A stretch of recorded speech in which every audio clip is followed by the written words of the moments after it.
What is up, RotoGrinders? More baseball, 2 hours nonstop. MLB DFS conversation starts right now. Happy Wednesday. We do have a little bit different slates, a little bit different. FanDuel is starting a little bit earlier, including the early games at 6:40, I believe, is first pitch. Yeah, 6:40, you got Cleveland and Detroit, Gavin Williams versus Jack Flaherty, as well as Bobby Gomes' Boston Red Sox, sometimes his Boston Red Sox. I think he's kind of disowned at this point. Giolito taking on Mason Barnett. Of course, the DK slate starts at 7:05. Kevin Gausman versus Seymour. Ian Seymour. Bobby, welcome. Happy Wednesday. How are things? Everything's good. All the Boston sports teams are my teams now because I have to figure out when they all play. That means Celtics, Bruins, because my restaurant's like in that area. So yeah, I'm a fan of all of them. I hope they do well. Hope they all make the playoffs. It'll be pretty good for business. So yeah, Sox bring in business. Yeah, we're rooting for them. People make a night out of it. Is it before the game or after the game? How late are you guys open till? Like you go to the game and then eat afterwards, like for a late night bite, or we're talking generally, before you get a big rush, or possibly both? It's before usually, right? Bruins and Celtics are right down the street, so going to be a Celtics fan this year. Yeah, Bruins, same thing. Red Sox, we actually get a pretty good rush, even though the ballpark's further away, but yeah, still get a good rush there. So, yeah. Yeah. You probably get a lot of the players popping in and out as well. I don't know what the rules are. The restaurant across the street every night, Roman Anthony, Marcelo Mayer. Yeah. Yeah? Yeah, they're friends with the host there, so they're in there. Yeah. Never once did they say, I guess they probably have their own spot and their own table and all that kind of stuff. They're set up. So, but one of these days you got to get them to your restaurant. Got to get them to, because that's the future. If you get the Roman Anthony, the next 10 years possibly, right? We got a Bruins guy. A Bruins draft pick came in and no one knew who he was. So, well, you got to have somebody that's like sports savvy as well and knows who's who. Yeah. I wouldn't have known. I wouldn't have known anyways. So. Is Chara still lurking around those parts? Is that no Chara? I think he's retired. Chara's like Chara. Yeah, he lived in my neighborhood. He would always like walk around. His kids went to school, so he was pretty open. He's out in the open. Pasternak's there a lot now. See a lot of Pasternak. Pasta. Well, you can't miss Chara. He's like 6'6" or something, right? He's not there anymore. I did see him when he came back last year for a little bit. Probably did his same old routine. So.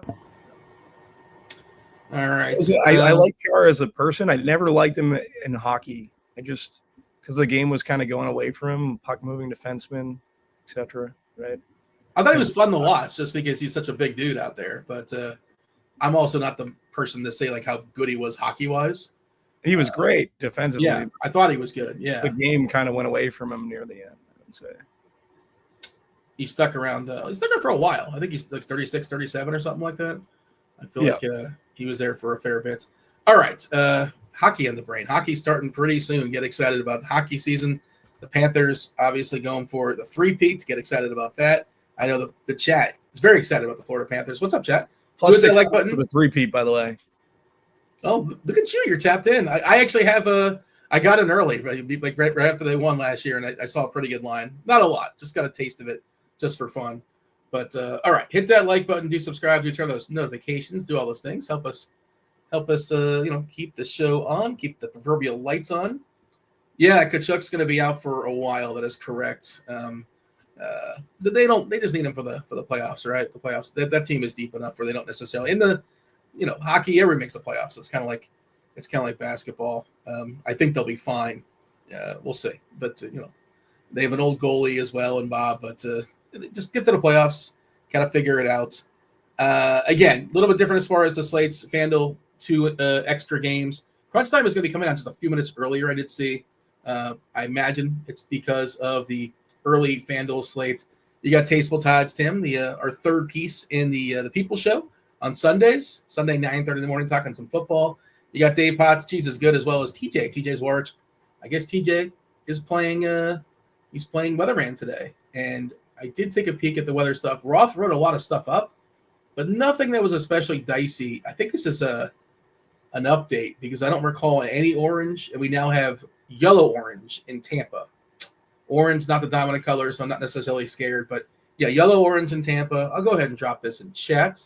It is a free link. Yeah, we have, yellow, green in LA, yellow, green in Colorado, green, yellow in Minnesota. Also yellow, green in Kansas City.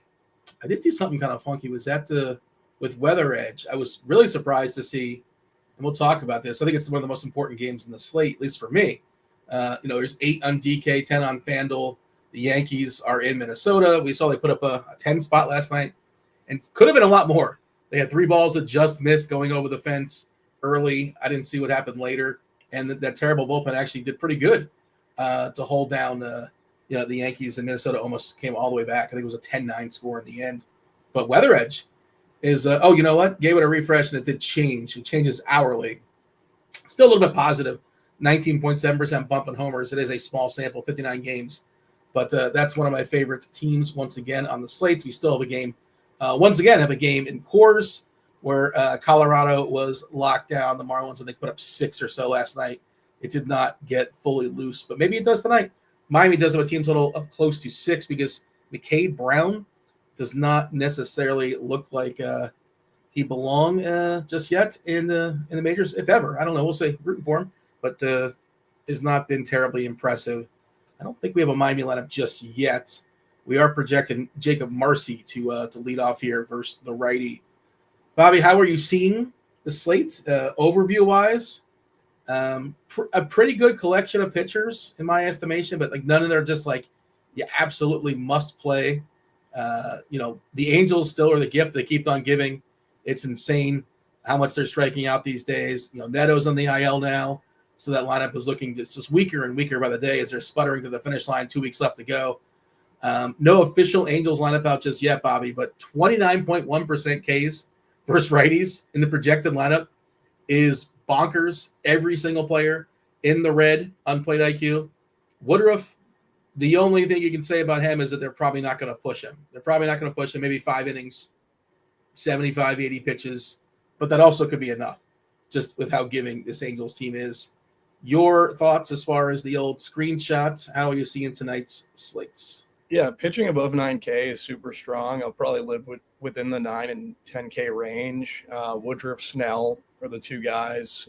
You hit on the Angels striking out. The Phillies can strike out a good bit as well. So it allows upside for those 2.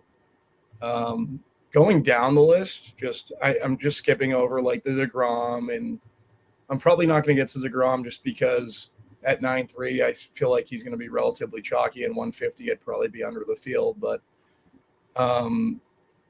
Luzardo in that same Snell game, I think, has upside at 8,500. Back end of the Dodgers lineup, I don't really love. We haven't really got it yet, but I just feel like it hasn't been strong throughout the year. And they don't strike out a ton, but, Kiki, Dalton Rushing's there. I think that Luzardo's just been overall good, and at 8.5, he's probably going to be my 3rd pitcher in that I would consider. Not interested in Gausman in Tampa. It's just a difficult park to pitch in. Probably be underweight if I was playing 150. The cheap guys, Javier at 6,500 and Ryan Weathers. I think I'd prefer Weathers to Javier versus Colorado. Javier's getting Texas. They're both fine, but the one I would come in and over on the field would be Weathers. Not getting to Pavetta very much. Probably be under the field on him as well. He's at 10K. I know a lot of people are going to have interest, but it's just something I'm not really inclined to do tonight. I don't mind Heel versus Minnesota. I know Weather Edge doesn't like Minnesota Yankees game for pitching, but I don't mind correlating Heel because if you want to fit in those Yankees bats, you're going to need cheap pitching, and I think Heel kind of works in that scenario. So mainly for me, really getting to Woodruff, really getting to Snell, Luzardo, Ryan Weathers, of some Javier, and some Heel. I would say that for the bats, the Yankees are probably my favorite stack, but Miami for the value and in cores, just going to have more exposure to them. Toronto, I think, is someone that you could consider. I don't mind Colorado versus Weathers. You're kind of hedging in that scenario. That's mainly might break down the slate. Yeah, going to go into more detail as far as the pitcher specifically. Like there's a lot of options. You threw out a bunch of names. What I do disagree with is Luis Heel. We'll be talking about that one, but I can't believe that what his numbers are his numbers. They just don't make any sense. If you look at the individual stuff, it's like there's no way all this stuff is the same person. He has a 2.83 ERA, and good for him. And a lot of it's small sample, right? 41 innings, 2.83 ERA, but the Sierra is more than double that. More than double. It's the second highest Sierra on the slate at 5.74. And why is it so high? Well, the strikeouts are way down at 19.2%, which I think is the second lowest on the slate. The walks are insane at 15.3%. That is massive. An incredible amount of fly balls, big fly ball lean.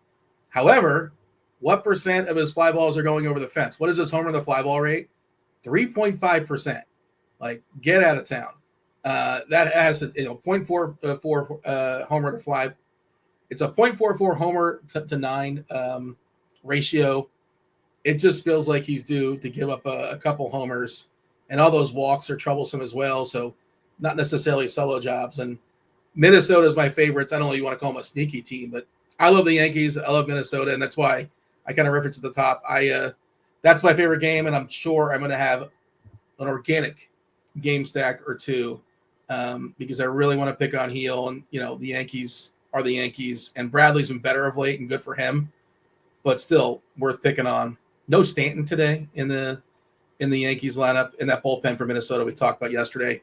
I don't know if it's changed since yesterday, but as of yesterday, the active roster bullpen for Minnesota has an ERA one higher. It was like 5 and change. It's more than 1 run higher than the second worst bullpen in baseball, which is truly insane. So yeah, love New York, and I'm going to be pairing them with some Minnesota stuff. Grisham, who by the way will not stop. Trent Grisham. I was talking with somebody else off air about he's a free agent at 28, 29. I'm really curious what kind of deal he gets because, nobody really expected this. The Yankees didn't expect this. What a career year for him. I wonder what kind of money he gets in the offseason. Somebody just throws a bag at him, but probably gets paid to some degree. I would imagine he does. A good timing on this year for him. Grisham, Rice, Judge, Bellinger, Jazz, Goldie, Dominguez, McMahon, and Caballero. So like 1 through 9, you could play all those guys. Certainly some are better than others. Some are pricier than others. We dig at the Angels. Rengifo's leading off. Rengifo, Trout, Ward, Adele, Moore, Peraza, Guzman, Rivero. Sebastian Rivero is doing the catching. So that's their third catcher, right? No Ohapi, Teodosio. What does this add up to? Let's see if Plate IQ. Pardon me. Let's see if Plate IQ is refreshed. Is it going to be more or less, Bobby, than 29% strikeouts for the Angels? Because it might be more. It dropped a little bit. Right. Rengifo is a contact guy. So Rengifo leading off 18.5%. So it's down to 26.2% collectively. So still. And we've seen Rivero in a small sample strike out a lot.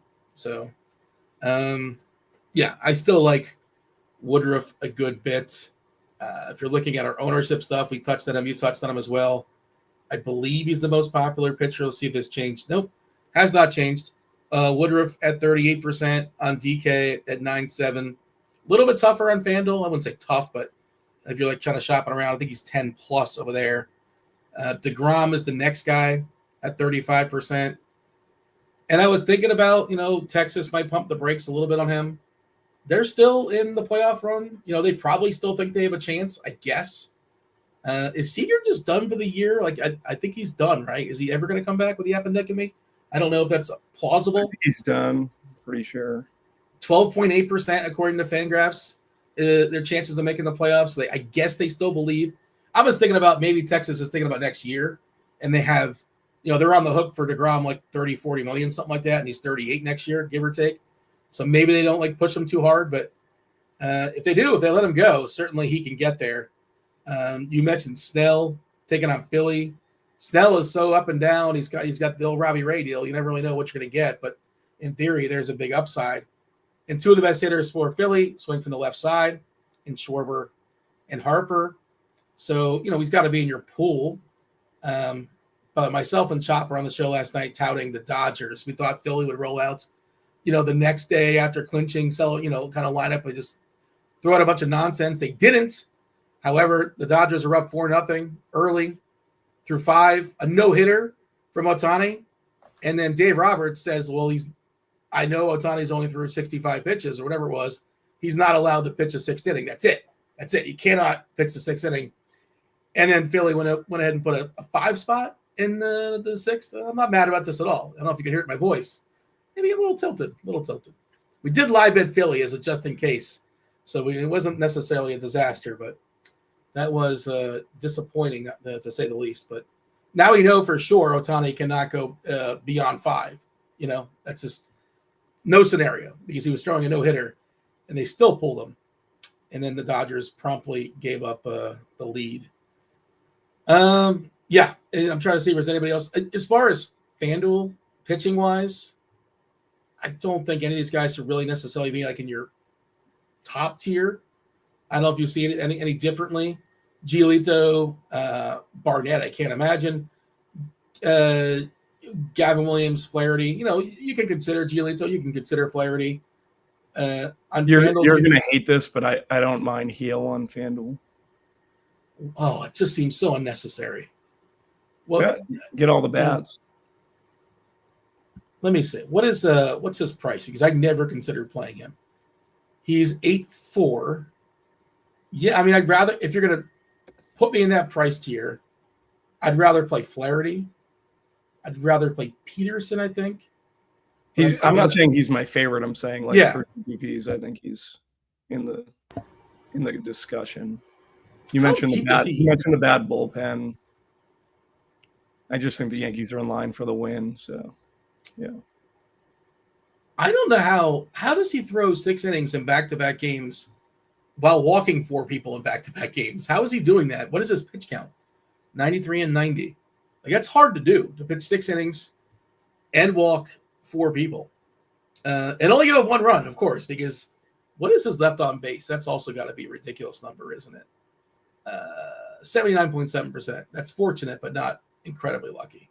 My favorite handle would definitely be Snell, followed by Luzardo, followed by Weathers, if I had to rank them. Yeah. I don't know if Weathers can get to 6 innings. Maybe. He's got to be really efficient. We saw him come back, and I think he threw 65 pitches, right? Is that what he threw his first start back? 68. So I guess he can get to 80. I'm not saying you absolutely 100% need it on FanDuel, but you like that quality start, of course. But you think if he gets the 5 and gets the W, that's probably good enough. What is his price over there? 1 second. 7K. Yeah. Reagans is back tonight, Cole Reagans, but I think he's unrosterable. Always a fan of Reagans, but we haven't seen him pitch in the majors in a while. I was looking at his minor league stuff. His last 3 or 4 starts, he did not make it beyond 4. And I'm rounding up. I don't think he threw 4 in any of those. I think it was 3 and change, all of them. Had a fair bit of strikeouts, but just no interest. They're asking for full price for, you're going to get 70% of the workload, 75, whatever it is. I don't know if you feel differently on that, but I can't imagine playing Cole Reagans tonight. Does not seem. And the Royals they're out of it, right? I think they're out of it. I should know this. Yeah, they're out of it. Much to play for at this point, yeah. Yeah, there's no reason to push him. They're out. 0%, 0.0, the old Blutarski chances of making the playoffs. There's just no reason. Cross him off the list. Did you mention Pavetta?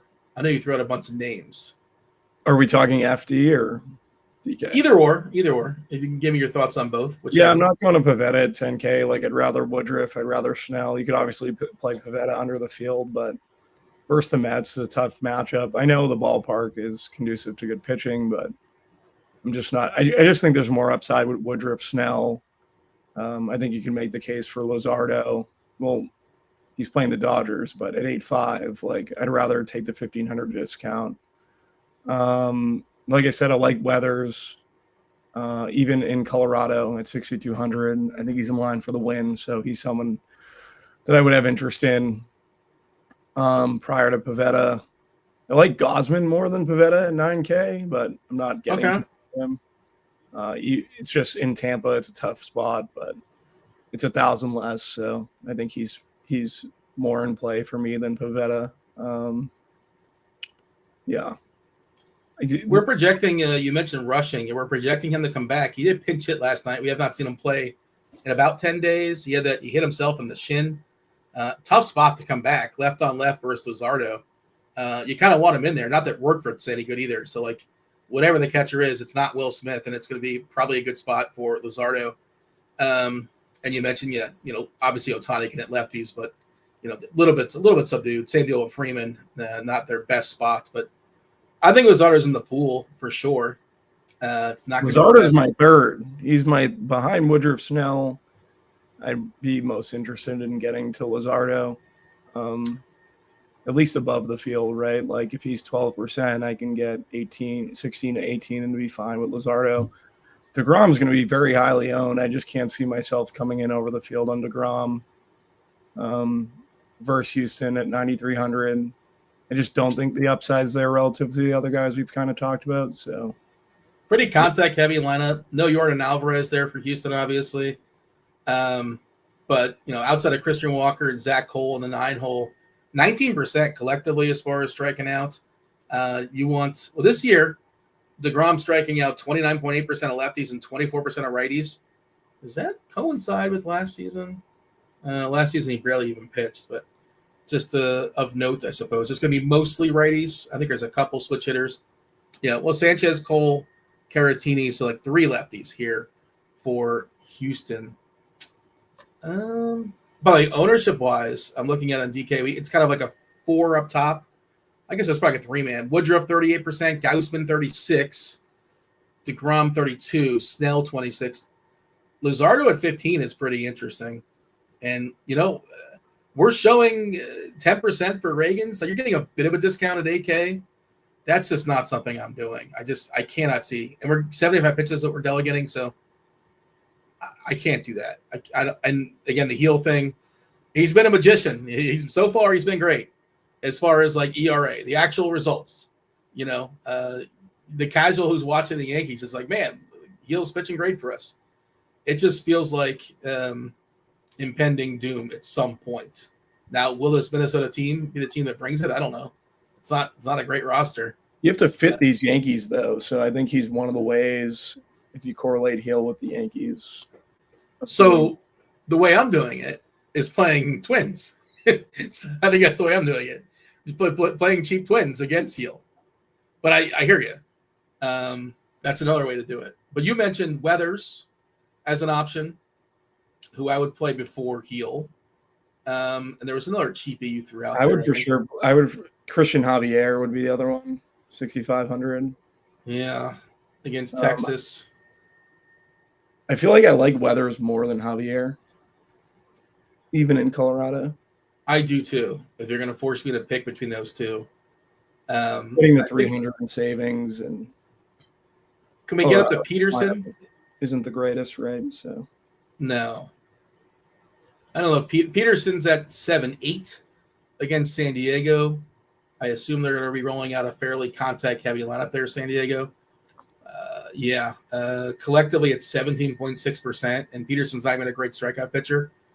Although there's 4 lefties, which you like seeing. Now, one of them is Arise, who never strikes out, 5.2%. Peterson, really dramatic splits, 32% strikeouts versus lefties, left on left crime. And you got Sheets in there, Merrill, and Cronenworth. But again, they're all contact guys to different degrees. Would you consider Taj in large field at 7K? I mean, I still believe he's talented, right? I still believe there's something in that arm. In large field stuff, sure. I think so. Yeah. You're talking about the lotto. Yeah. Why not? Yeah, of course. And it's where 30% is up top. Yes. At 4,500, do you think people will play McCade Brown versus Miami? Like, I think they probably will a little bit. I didn't realize he was 4,500. I mean, in theory, you're supposed to play basically any pitcher that has like any kind of leash at 4K, right? At least it is the Marlins. Like, we're not talking about a team that's Yeah. like powerful. Like I'm sure outside of Agustin Ramirez, it's really probably the only bat. A lot of these Marlins are hitting just because of the prices in cores. Like they're cheaper than what we'd usually see. So Not Jacob Marcy. He's 5'4". well, not Marcy. Yeah, which is kind of wild. Augustin's 48. Hyberto Hernandez is 4K. Yeah. Otto Lopez, which I think a lot of people are going to probably get to. He's 4.4. So I wouldn't get there, but I understand why. I just think that you can get basically what you want from Weathers, Peterson. We didn't mention Bryce Miller, he had a big game last time out, but what did you guess it? He faced the Angels. He had 11 strikeouts versus the Angels, but it's funny, not to do the game log thing, but okay, he had 11 strikeouts versus the Angels. Prior to that, 3, 3, 4, 4, 2, 2, 3, 1. Like you add them all up, and we got the one start against the Angels. That's because the Angels are just so giving when it comes to strikeouts. He's pretty cheap, but Kansas City is just, the opposite. Pretty contact heavy lineup. Today's lineup specifically, 16.5%. Just like, where are the strikeouts for Bryce Miller? But you don't necessarily need a huge score if you're going to be digging that deep on him. But I would play Miller before Brown. And Brown's just not, again, it's small sample stuff, but his walks are almost higher than his Ks. 12.3% walks, 13.7% Ks. I just don't see it. I would play Brown ahead of Miller. Yeah. Well, it's the Marlins are going to be super chalky. It's not like it's the Dodgers in cores, right? And they're getting McCade Brown. Are the Marlins going to be really popular? I guess they are, right? So. Yeah. I mean, I'm kind of like you. I just don't think they're that good. That's what I'm saying. You just gamble with it a little bit. Have a little gamble. Yeah, I mean, like again, I'm not playing the contest. I think it's like the $150,000 pool with 50K up top. 30%, 33% to first place. Sure, whatever. If you want to play him in that contest, by all means, have at it. The stuff I'm playing, mostly focusing on single entry stuff, smaller field stuff. There's just no way I can do it. But I understand why it'd be played in that the larger field stuff. We have no Milwaukee lineup just yet. But we got mostly everything else. No Milwaukee, no Marlins, no Phillies, no Dodgers. Maybe this is the day they give Harper and Schwarber the day off against Snell. I could see that, but we'll see. Stay tuned on that. Anybody else of note? I'm trying to see in chat. Is there anybody we're missing here in chat? They're talking about Danny Dimes is plus 8,000 for MVP. That's 80 to 1, correct? I believe it's 80 to 1. Yeah. I mean, I don't know what he was to start the season. I don't think he hit a line, but it's certainly gone down. He's off to a good start, and good for him. Good for the Colts. Yeah.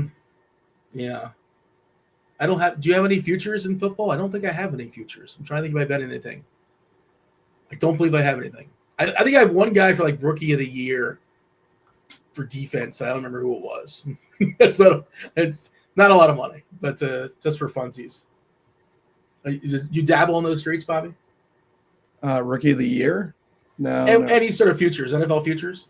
I had a futures hit one time, Dean. It's a good bit of cash, What was it? Tell me the story. Patriots 2015 to win the Super Bowl versus Seattle. 10K.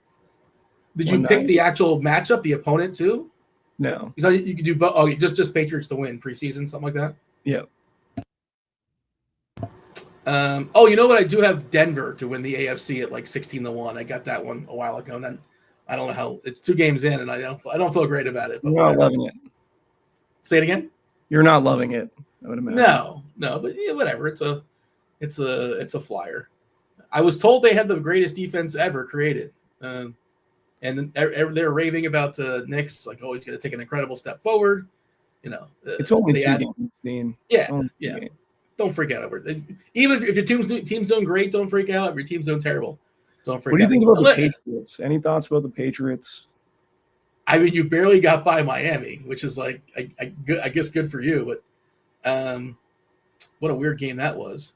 I think we were on that. We were on the myself, yourself, and Tim in our tiers. I think both Miami and New England were in the top 2 tiers. But I think you got a quarterback. I think you got a quarterback in May. I think Diggs might be done, basically. I think that might be over.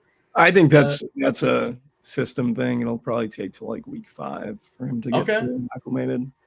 Yeah. But your guy Gonzalez practiced today. I don't know if you heard that. I don't know what it is, if it's the hammy or the contract situation. You're the only person that told me that. And I've seen nobody else talk about he might have a contract issue.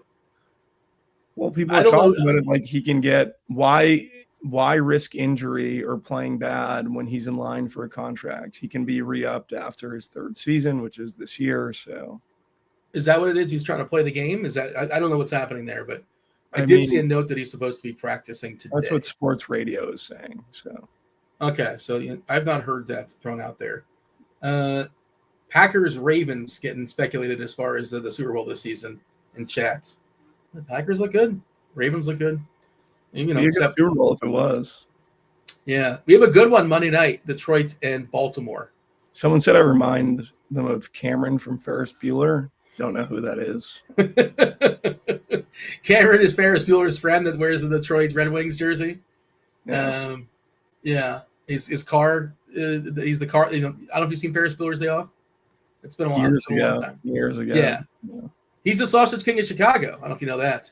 It's another fun fact for you if you've seen Ferris Bueller. Somebody else also said in chat that you looked like you had Trent Grisham's mustache, which is a pretty good call. I don't know if you do a side by side with you and Grisham. Whatever Grisham's doing. So the power of the stash. Anything else you want to say as far as pitchers? Shall we jump to talking about throwing some teams in some tiers? You want to give the last word on pitching?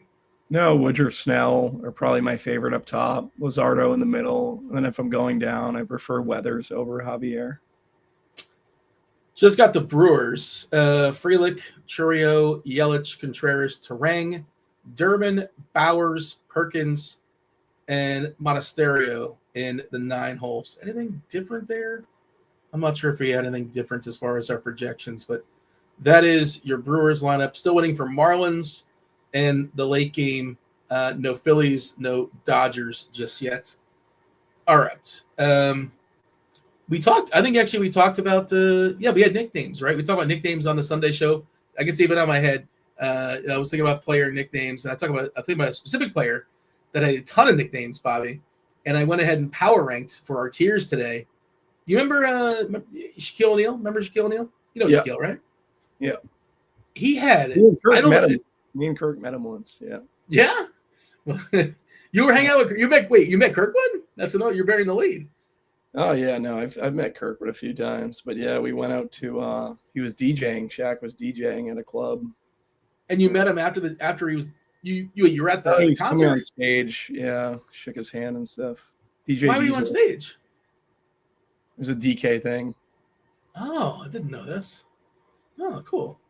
Well, it's funny you say that because I power ranked Shaq's nicknames, and I'm realizing now, like Shaq is kind of a nickname, right? Shaq should have been Shaquille. Like that's not Shaquille's his real name, and I probably should have put Shaq in the power rankings, but there's just so many. I don't know. Do you have a favorite? Do you have amongst all that you've heard before? Chat. Let me know your favorite Shaquille O'Neal nickname. I don't know if anything kind of stands out to you.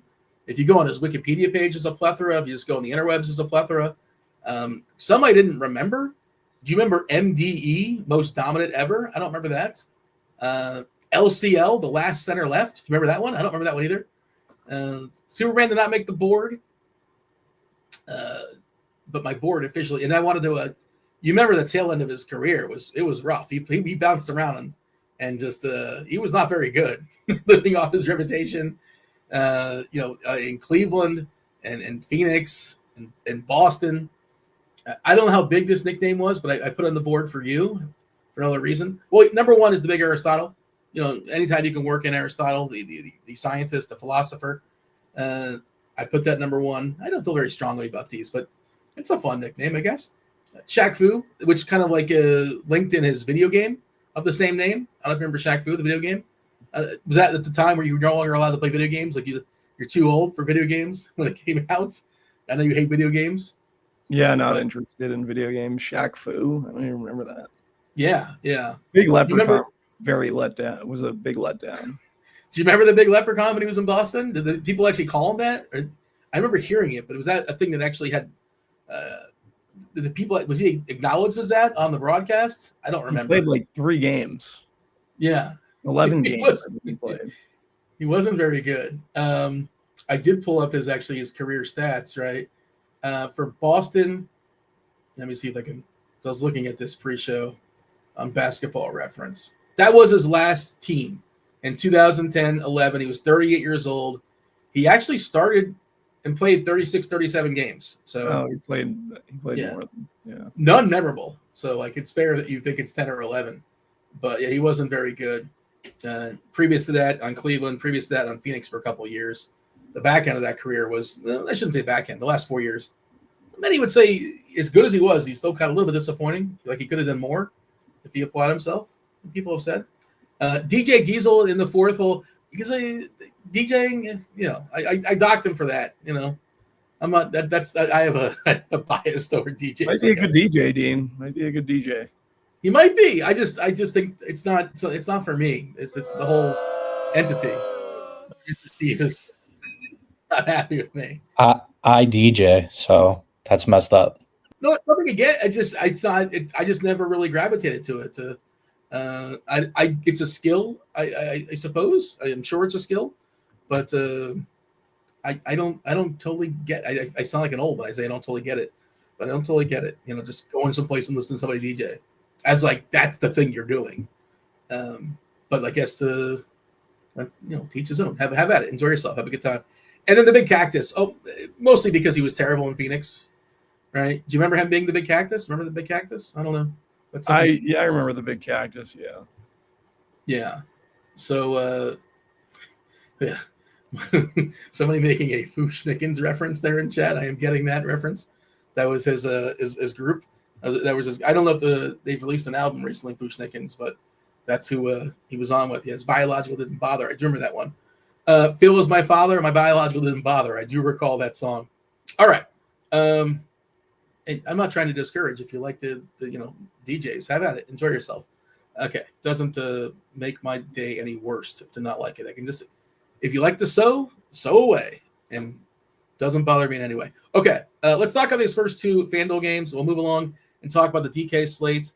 There are our tiers, Bobby. DraftKings, we have the Guardians. The Guardians at Texas, Jack Flaherty versus Gavin Williams. Where do we want to throw Cleveland and Detroit on the board? Yeah, just Cleveland and Detroit. Not really 2 teams that I'm very interested in. Detroit could go in the big Leprechaun. We can put Cleveland in. I'm not interested in Cleveland. They can go in the big cactus for me. Okay, the Athletics and your Boston Red Sox. Lucas Giolito against Mason Barnett. Boston does have a team total above 5. Boots on the ground, Bobby. I don't know how much you've been outside today, but looks like it's not great for hitting baseballs today in Boston. I think it's in the 60s. What's his weather at say about this? I think it's not the greatest spot. Yeah, a 17% hit in homers, a 5% hit in runs. So not ideal environment, but, still a 5-team total against Mason Barnett. Where do you want to put your Red Sox against the Athletics? Yeah, Red Sox can go up in the big Aristotle, like the Sox tonight. Really like, if I had to get it in, I would say I have a lot of interest in Duran. Nate Lowe, I don't mind a little bit. Bregman and Story, obviously, but that's mainly where I'm putting them. The Athletics, I think, are interesting as well. Probably going to go in Shaq Fu for me. I know that the hitting isn't great. It could be the big Aristotle or Shaq Fu, but I'm going to go with Shaq Fu. just because I like Nick Kurtz, I like Langoliers, I like Rooker, Soderstrom. These guys are all guys that I try to get to. So, yeah, like the Athletics. Should I put Superman on the board? Did I neglect Superman as far as nicknames for Shaq? It's another one that I don't know. Maybe there's just so many of them, and where is it going to go? Maybe second. I'm not sure. Also, I saw there was two Boston. There was Big Leprechaun, but also Big Shamrock. You assume that was a Boston nickname. Do you remember that one? Did that get less love? I don't know. The Big Shamrock, yeah, it's the same thing. Yeah, I don't know which one it was leaned on more in Boston. Okay, Toronto, Tampa, 7.5 is the total in this ballpark. That generally is pretty good for pitching. Wind is blowing in a tick. It's going to be in the 80s, so it doesn't look like the perfect situation for hitting. Ian Seymour against Kevin Gausman. No Brandon Lau in this lineup, which is pretty peculiar. I think that is a boost to Gausman because he'd be the one guy, the lefty power. The obvious one, of course, like Junior Caminero, you can always play. He's got, 40-plus homers this season.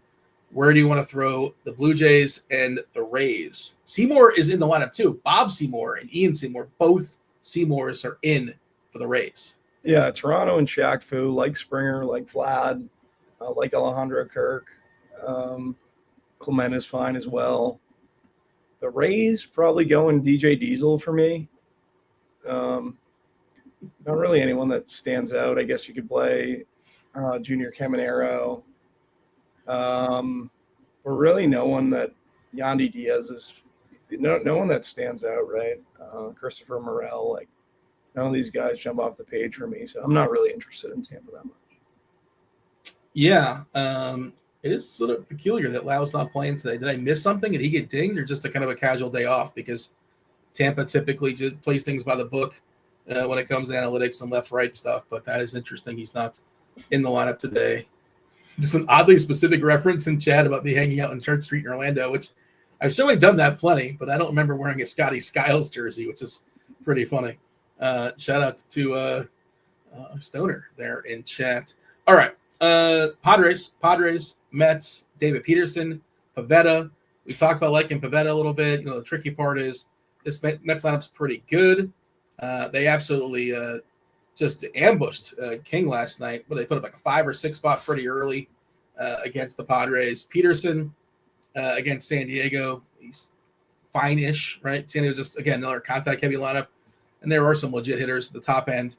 But neither of these teams have a team total above 4. Mets are just there, close, but not quite 4. 7.5 total. It's also cool. Again, 68 in New York. Winds blowing in. Already a bad ballpark as is for hitting baseballs. So, what do you want to do with that? San Diego and the Mets. Yeah, San Diego is going to go in the Big Leprechaun. I do think that some of these San Diego bats have upside at their ownership. Tatis, Machado, Laureano. Not going to be very highly owned, and they're guys I don't mind getting to. The Mets have very little interest in the Mets, which is interesting because I don't really have much Pavetta, but really no one on the Mets that stands out to. I'm going to put the Mets in the Big Cactus tonight. Oh, wow. In the gutter. In the gutter. Jeez. Wow, the 5-hole. By LSU and chat says I want Low in the lineup because of his BBP. I promise you, I don't check BBP, but now I'm checking. Only when Chop's on, I'll check it. When he does his old BBP suggestion. So Josh Lowe, neither Lowe's in there, right? I think both are out. Josh Lowe is 3 for 4 against Gausman with a homer and then 2 singles. Brandon is 2 for 11 with a homer. So I guess you're talking about Josh Lowe's BBP. 3 for 4. I don't know why he's not playing either, frankly. Not because of BBP, just why isn't he playing? But, I suppose the season is over for Tampa and they don't care. Seattle, Kansas City, we have the return of Cole Reagans taking on the Mariners. Shout out to Big Number, Kyle Rowley. Banged out 2 last night, right? Double dong. Just insane. I think he's at 55, right? 55 homers? Is that 56? 56. Yeah. That's really, really impressive. Officially has the most homers ever for a switch hitter. Took over Mickey Mantle. Still a couple weeks. I think he's 1 away. I saw an interview. I think he's 1 away from Ken Griffey, the all-time Seattle record. So you got to assume he's going to get that and possibly not just tie, but exceed. 8.5 total here in Kansas City. We talked about it last night. Not a great ballpark for homers, but Kyle Raleigh doesn't care. He has a terrible ballpark, as is in Seattle. Doesn't care. Reagans is back. I don't really want to pick on him. I don't really want to roster him either. But certainly you can always play, like you say, for the massive contests. Raleigh should basically be in your pool every single day. Mariners, Royals, what do you got? Yeah, they're both going to go in Shaq Fu for me. Bobby Witt, Miguel Garcia. I have interest in both of them. Don't mind Vinny P. Salvatore Perez, I think, is fine for KC. On the Seattle side, like you said, Raleigh, he'd be someone I'd be trying to get over on as much as possible. Don't mind getting over on Polanco, Gino Suarez. I like Seattle more than I like KC, I can tell you that much. J-Rod's fine, so yeah. Just got the Marlins. Okay, so double catcher. Marcy is leading off. Agustin Ramirez is in the lineup. He's DHing. He's batting second. Hicks doing the catching, batting third, which seems weird. Lopez, Pauly, Norby, Hernandez, Johnston, and Sanoa. That is your Marlins lineup. Anybody we expected to be in that's not in? I can't quite. I think it's a different shuffle as far as the lineup, but I think that is the I think that's the expectation we had as far as the actual 9. Okay. About 10-15 minutes, we have crunch time coming in. TastefulTides Tim, as well as TJ Zwarych, one of the greatest DFS players in all of Saskatoon, Saskatchewan, Canada. He will be hosting, and I guess he'll dabble in the weather stuff. I don't know. He'll probably just regurgitate whatever Roth said. I'll drop this in chat. Nothing especially dicey, but it is Toronto. Toronto-Tampa is yellow-orange. Everything else does not seem especially alarming in any way. Not that yellow-orange is alarm, but either. Okay. But, you want to keep your eye on that when we talk about Gausman as an interesting pitcher. So I do want to get assurance. We should just read that. What does that say? Roth says, my best guess is a late start and play in Tampa. But trying to pinpoint these kinds of storms is basically useless. We'll just need to see how radar looks pregame. I imagine Roth will do his best to give an update, if not in the article, on the socials and the Twitter. All right. Moving along. Just one team in the Big Aristotle right now, only on FanDuel. So no teams on DK currently in the one hole. Will this change? Well, it might. The Yankees are taking on the Twins. It's a 9 total. Luis Heel against Taj Bradley. We talked about the Yankees earlier. We talked about Luis Heel. Just a 9 total, which is like one of the biggest on the board, but I feel like it could be a little bit higher. Weather Edge does like this game, which is a little peculiar because the wind's blowing in. It's not especially hot. 79 is the temp. 19% bump in homers. Just a 59-game sample, so I don't know how true that reads. But, just of note, I suppose. Yankees and Twins, Bobby. Where are we going? Yeah, the Yanks are going to go in the Big Aristotle. That was the most obvious one in the slate. Goldschmidt, Belly, Judge, obviously. It's a steep price for Judge, but I think he's in a fantastic spot. Jazz, Trent Grisham. Love all the Yankees, really. Play anyone in that lineup. Minnesota, I'm probably going to have a different take than you on Minnesota. I know you're pretty bullish. If I had to put Minnesota, I'm going to put Minnesota in DJ Diesel. I like Hill tonight. I know you probably have them up a lot higher. But there's no one I really see that I love from Minnesota. You could like Buxton. I just don't love this lineup overall. So, yeah, I'm down on Minnesota tonight. So in chat from N. Perez, does Buddy in the Hood rank based on vibes? He looks like the type of guy that looks at data as nerd crap. So are you wearing a hoodie as well? We both wearing hoodies? Data. I'm running a sim, and I'm just basically saying what the sim's giving me. What I'm asking, are you? He's referring to you, correct? Like obviously using like, what do you mean vibes? Sorry. Did you rank on vibes or do you rank on nerd crap? I guess it's nerd crap. Yeah, I'm a mixture. I don't know if I'm a combination platter, but probably like 75% nerd crap. Yeah, but I will work in some vibes. I don't know what the appropriate, breakdown should be. What's the perfect breakdown? Because I think I like both. My name's like on the thing, right? Bob, call me Bob, Bobby. Yeah. I just like the question. It made me laugh, and I wanted to make sure. I think you're wearing a hoodie too, correct? Yes. Yeah. Okay, so we're both wearing. Yeah. That's today's poll, by the way. Set that poll up, Steve. Vibes, just vibes or nerd crap. That's today's poll. Vibes or nerd crap. I don't like having them pick one. You got to pick one. I don't know. I guess nerd crap. I don't want to be that guy, but I am wearing glasses. Did you mush Kirkwood yesterday? In what way? He said Dean absolutely buried me by touting the Dodgers as a bet yesterday. Oh, well, I mean, I did bet the Dodgers. I did bet Philadelphia live like 5-1 because I was like, they were up. Dodgers are up like 5-0 early or 4-0 early, and I'm like, well, let me just cover myself, and that's kind of a nerd thing to do. Kind of a little bit of a hedge. It didn't cost a lot of money to basically, at worst, break even, but I saw an opportunity. I'm like, well, let's just I put a little taste on Philadelphia just in case things go awry. So it wasn't a total disaster for me, but I did have the Dodgers run line as well, which is a bummer. But I guess I don't know if I mushed Kirky. I might have mushed Chop, but maybe that was Chop and Kirky were basically. They are in the same chat, secret chat. So. They must have both discussed this in the Discord that we're not allowed in. That for whatever reason, we're not worthy to be in their precious Discord channel. So sorry for that. By the way, Vibe's out in the early lead in today's poll. And hopefully we have more likes than actual votes in the poll. We did have Dane Myers expected to play for Miami, but it's Sanoa. So that's the one difference if you're looking at the projected lineup.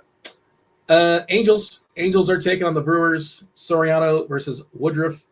The Angels just strike out a ton. We know the deal with the Angels. They're without Neto. This lineup falls off a table really quickly. Even Mike Trout is just kind of a name at this point. It's been a tough season for him. Milwaukee is a heavily favored team, -240 against Jose Soriano. Where do you want to put the Brew Crew and the Halos? Brew Crew could go in Shaq Fu. Halos, we'll put them in. We can put them in DJ Diesel. I do love Woodruff. He's probably my favorite pitching play on the slate, but there are some Angels that I think you could consider from the Brewers. Just like the stack overall, mainly Yelich, Durbin, Frelick, Terang. I think these guys are all fine. And then for the Angels, Mike Trout is probably my favorite. I know he's just a guy to you, but he kind of stinks now. He kind of stinks. I'm not saying it's over, but he's been terrible this year. You want him to be the best player in baseball for Joe Adele is someone I think is interesting. Sure. Denzel Guzman is cheap at 2K, so I don't know. There's some Angels in there that I guess I wouldn't mind seeing in a lineup, but yeah, just not in love with them. If you want to do like the mini, it's Trout, Ward, Adele. I think is the pretty clear. It's taking up all three outfield spots. I don't think that's the thing. Does that bother you? Now you have no outfielders in any other team. Is that? Well, our friend Kirkwood in chat a long time ago at the live baseball final finished in second place, playing all three outfielders in the outfield. You played Mike Trout when he was good. Yeah, I don't know if it was the Angels. I forget. I think it was Milwaukee, if I remember correctly. Oh, I think there was I actually remember this. Dodgers, actually, I'm not sure. I think it was the reliever for Washington that he sucked out and got a couple homers late because the reliever for Washington, I believe he bought the jersey for the relief pitcher that served up a couple homers. Kirkwood had a monster finish, like you said, second or third in a final. Braun, Yelich, and Grisham. Was it Trent Grisham? Was Trent Grisham? Yeah, it was Milwaukee, Braun, Yelich, and Grisham. Yeah. Was there a different Grisham in Milwaukee? Why can't I figure this out? Was Trent Grisham in Milwaukee? I don't remember that. If it was. Doolittle. There it is. Kirkwood knows what I'm talking about. Kirkwood, tell us about the time you hung out with Shaq with Bobby Gomes. We talked about that earlier in the show. Okay, there are two more games. We have crunch time coming up in 5-10 minutes or so. So yeah, I guess Trent Grisham was in Milwaukee. I just forgot.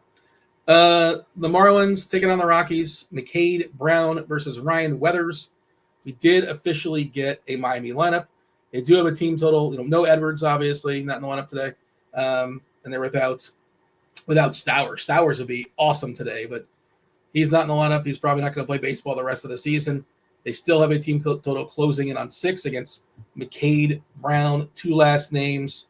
Where do you want to put Miami and the Rockies? Miami and the Big Aristotle. The Rockies can go in Shaq Fu.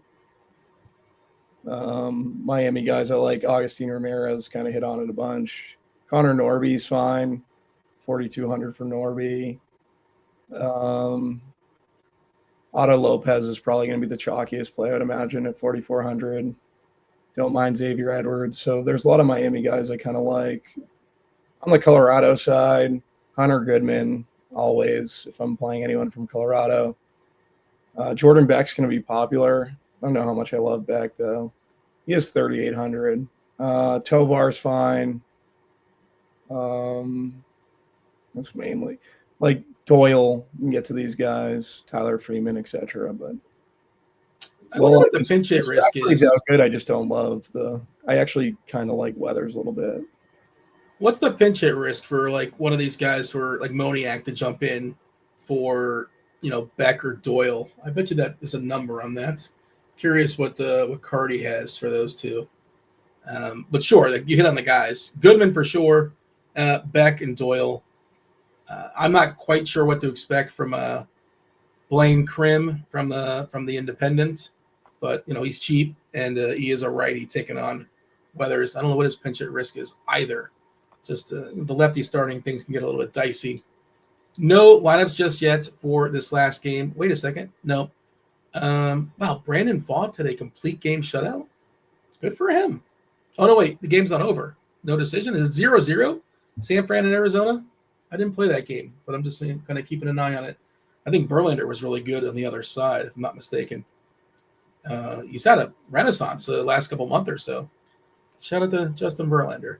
All right, last game on our slate is Jesus Luzardo taking on Blake Snell. 7.5 total. 2 good pitchers, 2 lefties. As usual, the pinch hit alert stuff for the Dodgers if and when a righty comes in.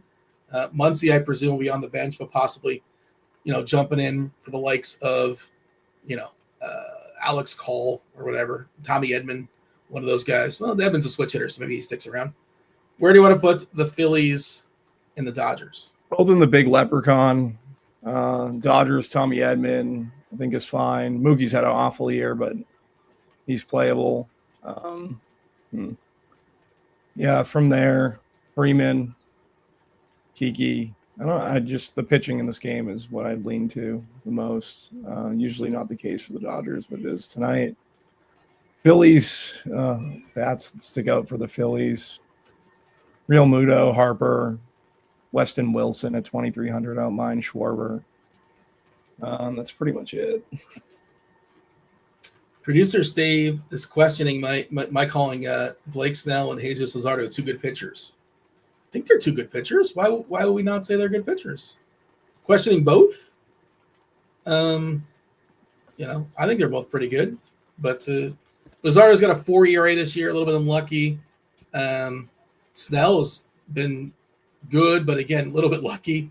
He walks too many guys. But I would say they're 2 good pitchers. I don't know. Would you disagree with that, Bobby? I think they're both good.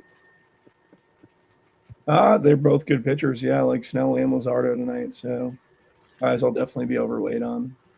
So pinch hit risk for Colorado, according to Derek Carty's The Bat. Kyle Farmer, 38%. Krim, 24%. Doyle, 3%? That's pretty low.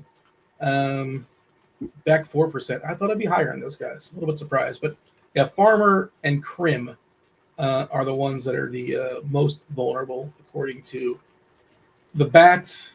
All right, let's go ahead and recap the board. I know crunch time should be coming here soon. They should be jumping in a little bit earlier than they are normally because of the FanDuel slate. 6:40 is the start for FanDuel, so plenty of time for that. And DK starts at 7:05. I power ranked Shaq's nicknames. Tier 1, Big Aristotle. Shout out to Aristotle. You got 3 games, 3 teams. It is the Marlins, the Yankees, and the Red Sox. Tier 2, the most popular tier, the Shaq Fu tier. It's Seattle, the Athletics, Kansas City, Toronto, Milwaukee, the Rockies. You got the big leprechaun when he was with Boston. That was his nickname very briefly. Detroit, San Diego, Philadelphia, and the Dodgers. DJ Diesel, that's tier 4. It's Minnesota and the Angels. And the big cactus when he was hanging out with Phoenix, Cleveland, and the Mets. You got Mets in tier 5. How dare you? Bobby, the people want some Bobby bombs. Who is going yard? Oh, Dino. I should have had this ready. We'll go Cal Raleigh. It's a bold one. Yeah, it's a bold one. I know. Let's go Ben Rice. Let's go Cody Bellinger too. We just got the Dodgers, and it's actually not Rushing doing the catching. It is Rortvedt. Otani, Betts, Teoscar, Freeman, Edmund, Rojas, Hajes, Enrique Hernandez, and Rortvedt. Checking out the poll, we're not getting any clarity here. Vibes or nerd crap, 49% vibes, 51% nerd crap. So nothing is settled. We're going to have to ask Crunch Time if they come on. Maybe they'll break the tie because we're basically at a log jam here with the people are torn. Knowing nothing else, just vibes or nerd crap. Who are we not playing tonight, Bobby? Is there a player? Is there a stack that we're not playing that we're most afraid of not having that's going to beat you? Going to be under on Pivetta and DeGrom. So those two would probably be the ones I'd be most afraid of. Yeah, I'm a little bit nervous about that. I think DeGrom is somebody I'm probably going to be under on too. I'm not opposed to it. And maybe, is it a bad idea to just load up on Woodruff because they're not going to let him fully go, but it's the Angels, and does he have to fully go?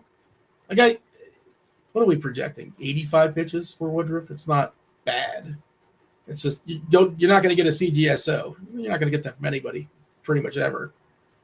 Let's see. We're projecting 88 pitches. If you tell me 88 pitches, I'd be thrilled against this Angels lineup. Mr. Irrelevant says you got to do both to win. Yeah, you got to. It's a combination of vibes and nerd crap to take things down, I suppose.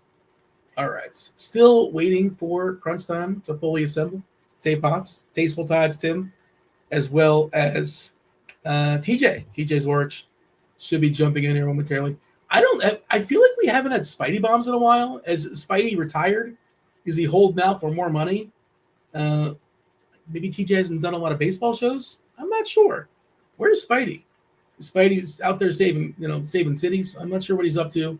I always thought he could multitask, but maybe TJ can speak to that.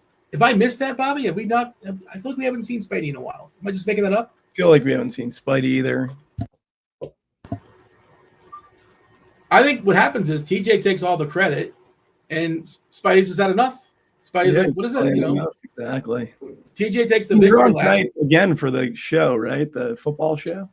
NFL Pick 6 show. Myself, Rich Rebar, John Daigle. Fabulous show, if I may say so myself. The information those guys give you is awesome. It's a great first look podcast. Doing some research already for that show, digging in. A lot of injuries. Turns out football is a violent sport. A bunch of new quarterbacks already. With Minnesota. Carson Wentz week. Yeah, are you buying? I know you like your conspiracy sometimes, Bobby. Are you buying that? Is JJ McCarthy actually hurt, or is this like a fake injury to give him like a month to kind of figure stuff out? Because he was moving.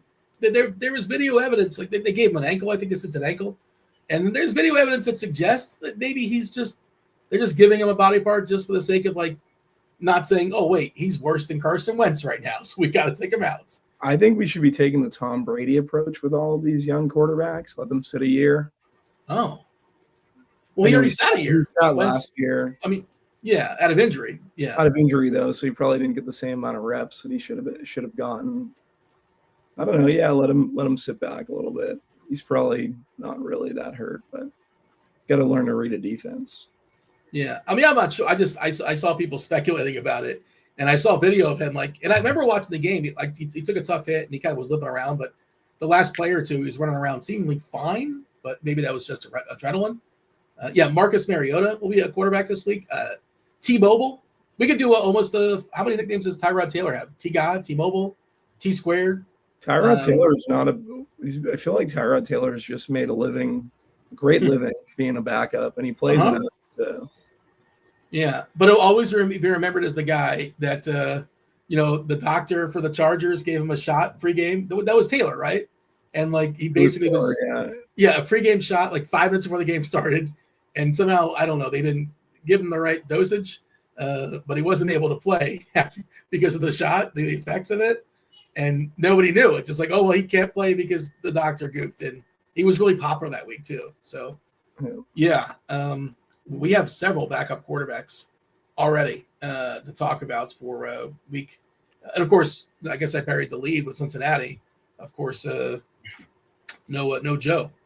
He's going to be out for the Bengals for the foreseeable future.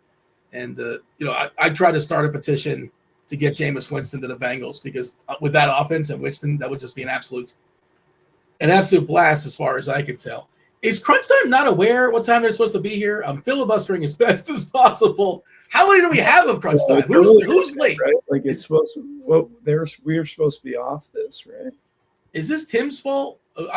Somebody did not read the schedule. I can't yell at Cheese. Nasty boy is back in chat. Tim is here and TJ is here, but we're waiting on Cheese. I'm trying to filibuster as much as possible. The email. I thought the schedule said 6:05. Well, I guess ignore the schedule. I am the schedule. All right. I thought we had this time perfectly well. And by the way, according to TJ in chat, he said that Spidey went 2 for 3 over the weekend on Saturday. So maybe he just retired on that. Are we doing Spidey bombs tonight? Is that a thing? Maybe we can hit the like button and see if Spidey is alert, not to pressure over the weekend when no one was playing. Everyone was playing NFL. Yeah, if a tree falls, and nobody's there, did it make a sound? Right? Like who played baseball on Saturday? I guess TJ did. Spidey did. I don't know. I did not. All right, here we go. They are fully assembled. We got TastefulTides. We got TJ Zwarych. We may or may not have Spidey. We definitely have Dave Potts. Cheeseisgood. It's crunch time right now.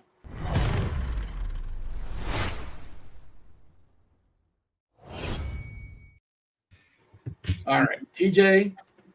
I'm sorry that I can't police all the shows that I'm not on to insert Spidey bombs all the time, Dean. I have a child. I'm busy. I can't be watching all the baseball grinders lives when I'm not playing any more baseball. I can't bother Spidey for that. You know how busy he is? He only comes when I'm on the show.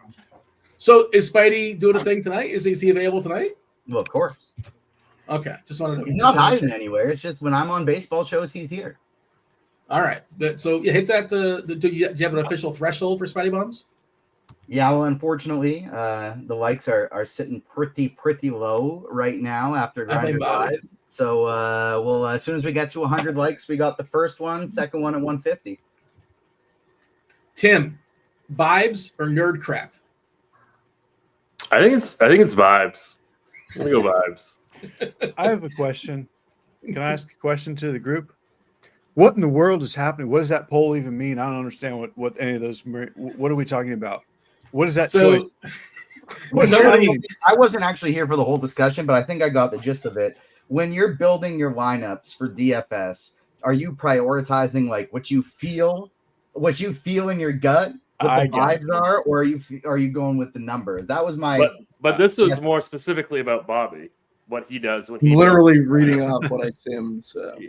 Yeah. So the question was basically we were throwing some teams in some tiers, and they're saying, well, how does Bobby throw the teams in tiers? How did you decide if a team goes in like Shaq Diesel or Shaq Fu or the Big Leprechaun? And is it vibes or is it nerd crap? I got you. I understand now. I like the question now. Did anyone decide? Did Bobby give us the true answer? Bobby, I just gave I run the sim and whatever I get. So that's nerd crap. That's nerd crap. When you make your lineups, Dave, and we both have our biases when we're making lineups by hand. I think it's a combination of the two. Certainly, you have nerd crap, but you have to there's some vibes. You have some leans to some players, right? Absolutely. What do you think it's probably 70-30 nerd to vibe. That's kind of what I said. Yeah. So Cheese's vibes are probably better than the majorities, right? Well, the thing is, my vibes sure are based on spending the last 30 years staring at nerd stats, I guess. So somewhere that's baked in. So it's more vibey when I play like NFL and I just have 150 Joe Flacco stacks. That's pretty vibey. Yeah, it's different. It's definitely vibey when you're rolling out your Joe Flacco stuff. But pretty soon it's going to be Dylan Gabriel season. Maybe? Oh, Dylan Gabriel! I'm gonna be cleaning up as soon as he gets that start. Literally, a touchdown 100% of his career drives. I mean, it probably the best of all time. You cannot get it better than that just by the numbers. That's nerd crap right there. 100% touchdown rate. Not to rub it in, but I was thinking about like the resurrection we were talking about the other day. What's that? 100% touchdown rate. Who do you think he is? Daniel Jones? Or Dolphins defense gives up 100% basically every single time defensively. But I was thinking about the Baker Mayfield thing. Like he's like so good now, and you guys just said like, just stop. Dean, cut it out. Sorry, we're trying to enjoy our Wednesday night here. You don't have to just ruin it. It's ruined. You said it, but yeah, cut it out. Yeah, my apologies. All right, hey Tim. Before we get out of here, Tim. Yeah. My Sunday morning. It was kind of early and I was feeling down. It was like, I don't even want to be up. Am I supposed to be up? And I turn on the show and Tim says, I always like a good booty call. And the rest of my day was just fantastic. There we go. He got the booty call. He got the booty call and then he was done after that. He's done after Yeah. He needed a nap. All right. Yep. Myself and Bobby, we're going to step aside and get out of here. Make way for crunch time. You got FanDuel starting in 25 minutes. You got 50 minutes until the start of DK, so plenty of time. Dave Potts, TJ Zwarych, TastefulTides, Tim. TJ, it is all yours. We got two of the sharpest minds in the biz for some RotoGrinders MLB Crunch Time. I'm your host for today, TJ Zwarych. I do not have a master's in meteorology like our friend Kevin Roth. And so my understanding is there is just a little bit of weather worry today with some yellow-orange in Tampa Bay. So we will be relying on Roth's tweets. We'll keep our ears and eyes peeled, ready for those, and we'll keep you updated. We got a FanDuel lock time today at 6:40. DraftKings not till a little bit later. We'll go position by position. We'll talk some stacks. We'll take your questions, and the guys helping me do so. First up, we got Cheeseisgood, Dave Potts. How you doing, Dave? I am doing all right. So it kind of ended up being a slate I liked better than I started. So when I just kind of looked at it, I didn't really like it, but when I started making lineups, I kind of liked them, which means nothing, but I'd rather like them than not. Joining us as well, we got Tim Buell, TastefulTides, Shiver Me Timbo. How you doing, Tim? Yeah, I'm doing well. I mean, baseball is really winding down here, but we still have some decent days left, and still have some decent contests left. I played the early slate. That was pretty good for me. But yeah, this is a pretty nice GPP slate. Well, I'm looking forward to hearing you guys dive into it. Cheese, I will throw it to you. Why don't you give us a little overview of what we're looking at? Yeah, the first thing I'll say is if anyone sees a tweet from Roth about Tampa, let us know, because Kevin Gausman is very much in my plans tonight. That's the yellow-orange. But right now, I still like Kevin Gausman.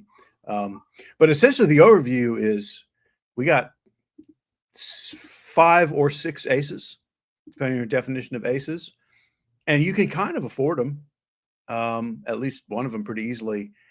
And then I think the Coors Field game looks like last night's Coors Field game where it was, 6-5, which is over the total. And it's good, and those teams are fine. If you get the right pieces, you're fine. But I don't think this is some kind of must stack at all. There's some other offenses that I really do like for upside. This is so completely out of the blue, and the people probably won't care. I'm just so happy about it that I want to share this good news I just got with the people. I just was looking through my bank records today, and I realized I've been getting charged for a subscription that I canceled like 6 months ago. And so I was thinking this would be like a really annoying process to like get it handled and get it all back. I emailed the company and they already emailed back and they were like, "Oh, so sorry, it's handled," and refunded it. And so gotta Doesn't say, happen often. much more pleasant of an experience than I was expecting. That was pretty cool. Is that a Canadian company, TJ? No, it Wow, wasn't. okay. Even I don't know where they're from actually, but it was just like a That seems like a very Canadian thing to do. To be It like, does. hey, we sorry there. Yeah, that email response sounded more Canadian than American. Yeah. Maybe I might have like Canadian translated it through as I was paraphrasing. But Tim, why don't you start us off with a little bit of what we're doing at pitcher today? Yeah, so I just want to touch on FanDuel really quick because we do have 2 additional games over on that site. We do pick up the Guardians against the Tigers, and then we do pick up the Athletics against the Red Sox. That isn't really going to change that much for me, at least when it comes to pitching. But I do think if you're playing on FanDuel, we'll talk about it really quick. But I do think that the Red Sox, in terms of a stack, do become kind of viable on that site anyway. So I just wanted to touch on that really quick. But yeah, we could start right off here at pitching. Brandon Woodruff at 9,700. He's definitely going to be your SP1 on DraftKings. I do not think that he's 10-8 on FanDuel, so he is not as good of a play on FanDuel, or at least I think he is approaching kind of too expensive. Like, you certainly can play him everywhere, but he's much more of a priority on DraftKings at 9,700. If you are playing cash games tonight, he's easily your first click at pitching.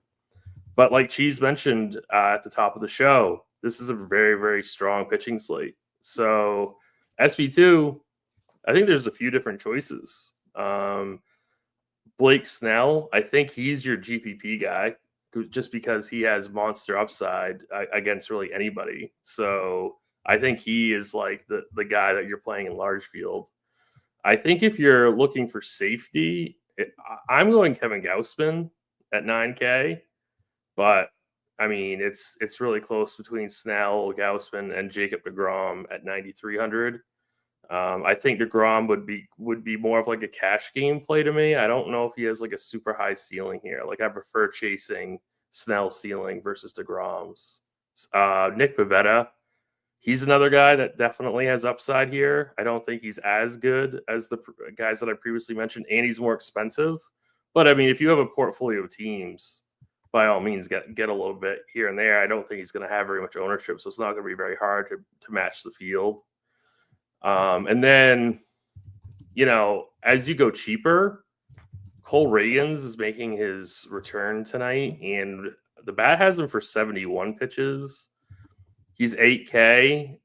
I don't really love it, but I think he's okay. I think you can add him to your GPP pool, but again, I prefer spending up a pitcher tonight. And then after that, I guess Jose Siriano, Christian Javier, but really it gets pretty thin. Taj Bradley, I think, is decent, and Bryce Miller. But again, I think I'm going to be just double spending up in cash and in single entry contests tonight. Cheese, how about you? What are you planning on doing at pitcher? Kind of sounds like we're all 3 of us in agreement about liking Kevin Gausman, and we're just waiting on that weather. Yeah. Up top, I agree pretty much across the board with what Tim was saying. Like, Woodruff, I think they're going to like relatively limit him the rest of the season, but that means 85 pitches, which is 10 strikeouts against this Angels team. So on DK, just play Woodruff. And then I also agree. I lean towards Snell for sort of large field upside, but lean towards Gausman. In cash, I would do Woodruff Gausman. I don't have any deGrom or Pivetta. Totally fine if you want to. These are very good pitchers. It's just that we've already got 3 guys I like better than them, and I don't need to try to play 5 pitchers at this salary. So to me, it's Woodruff, Gausman, and Snell in that order.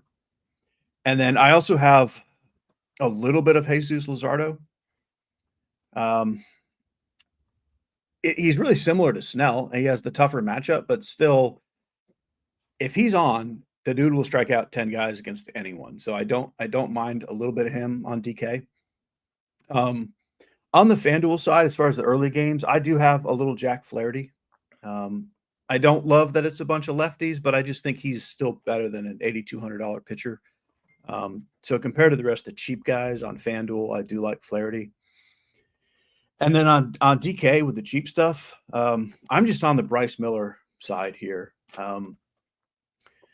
Realistically, it's a pretty low ceiling, despite what he did last week. That was just matchup based, but he's just better than a 6K pitcher. So I would just, if I'm trying to save salary, I'll just save that much. And it's pretty easy to get him with at least Gausman, if not up to Woodruff. All those other names Tim mentioned, it's totally fine if you want to spread out or if you have a different one you like. I understand it, but to me, it's Bryce Miller as the cheap guy. Cheese, do you have a lean on FanDuel about GPP? Are you getting to Woodruff or no, I'm actually a little under on Woodruff. And I think the ownership is so spread out that it probably, I don't think you just have to play the ownership game, but I would lean Snell still there in a large field. I think he probably is lower than, I think we're showing him like the lowest of Woodruff, Gausman, DeGrom, Snell. And he's a little bit cheaper, like even $400 from Gausman matters. So I actually think Snell is my favorite on FanDuel if you're spending up.